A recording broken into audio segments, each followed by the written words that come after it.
Buongiorno a tutti. Questa mattina vi faccio ascoltare due belle poesie del bravissimo poeta Antonio Ruggiero. La prima, A stella mia.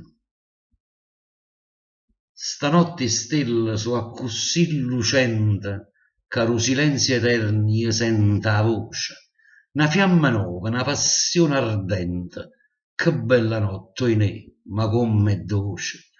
Un riete nero e scella, sì signore, perché non serve sulla fantasia.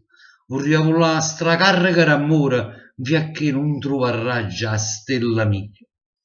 Certe che in cielo ce ne stanno assai, e non si studano, non so cannella.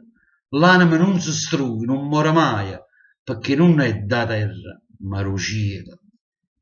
E a chi mi cercherà, fra tanta stella, quando non ci sto più, parola mia, io le rispondo con un zennariello, per dire che quella là, quella son io.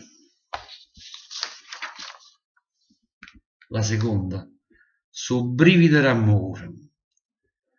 Sta bocca che mi asciuga in coppa la pelle, per coppo cuore, l'ambiente e poi una sensazione rocia così bella che di sinceramente non si può.